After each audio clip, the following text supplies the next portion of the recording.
What is up, guys? It's Roanoke Gaming here, and thanks for watching. If this is your first time finding one of my videos, please subscribe, and if you enjoy the science lore of games, you found your home. If not, enjoy anyways, guys. Alright, so today, we've got someone who's tall, pale, and has a face not even a mother could love. He's a high priest of the Locust army, and supposedly more ferocious than Raam. We should all know him by now, it's Skorge. This yellow-eyed monster took over shortly after Raam was massacred by Delta Squad, and let's see what he's been up to ever since. Skorge is a high-ranking member of the Cantus High Priest caste system. He's going to be responsible for preaching the Locust religion, which is polytheistic in nature, about their greatest deity, the Riftworm. On a side note, the rockworms are also worshipped, but more for food and their hides. Skorge, being the highest of high priests, is the only one who is actually able to lead the Riftworm where it needs to go. Skorge is going to be a lot like most of the Locusts on Serra. Really no exception when it comes to cruelty towards humans. He many times has ordered the capture and torture of humans for presumably no other purpose than just to inflict suffering and pain upon the individual. Skorge was differentiated from his peers amongst the Cantus as he was much more intelligent. This intelligence led him to rise in the ranks and obtain higher leadership roles as he went. Skorge is identified by his headdress he is seen wearing, which is more different than any of the other Cantus around him. He would also wear spiked armor rather than robes and appeared to have dreads. Speaking of intelligence, he was able to rise to power after the leadership void was opened when Delta Squad killed Raam.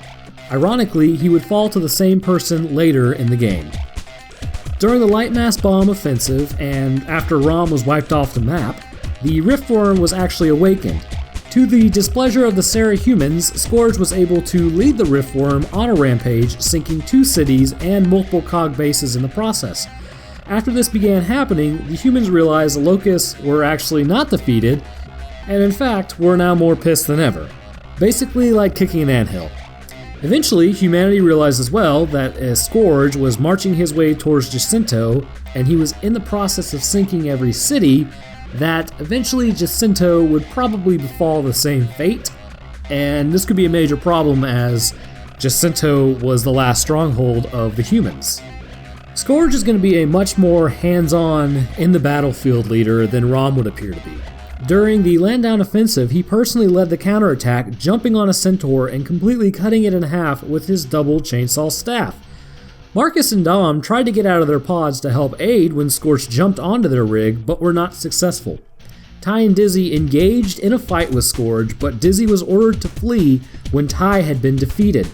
Ty was then captured and taken into the Hollow for processing, and spoiler alert, he blows his head off with an Asher shotgun. So I don't know what processing is, but it doesn't sound pretty. Delta Squad eventually was able to take down the Riftworm from the inside out. Upon going after the Queen shortly after, Skorge was sent upon them and Dom and Marcus were forced into battle with the General. Marcus was able to break his chainsaw staff in half and injure Skorge.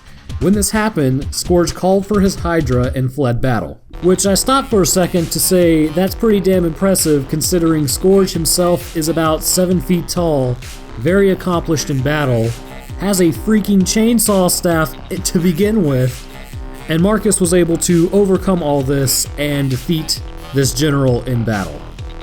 Pretty badass. Continuing on, Delta Squad was then able to leap onto Reavers of their own and attempted to escape the Hollow to warn their superiors of the sinking. While fleeing, Skorge caught up with them and began attacking with his Hydra. Biting, shooting, and rockets were all employed as Skorge threw everything he had at them to basically blast them out of the sky. Eventually, Delta Squad breached the surface because the tunnels became too small for Skorge's Hydra, and the battle began taking place in the sky. After a prolonged aerial battle, the Hydra was eventually killed, and upon death, Skorge was thrown from his mount and slammed into the ground.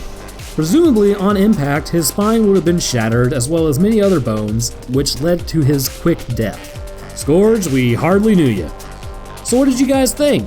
I know they say that he is way more ferocious than Raam, but really, Raam seemed more dangerous in my opinion. But anyways guys, thanks for watching, please like and subscribe, and if you have any ideas on what you want to see done or some critiques of the video, please feel free to say something. I'm kind of making this up as I go along, and I'm sure there's some things I could probably do better in the video. I've gotten some comments about the intro being a little ridiculous, so we'll go with that. But anyways, catch you on the next one.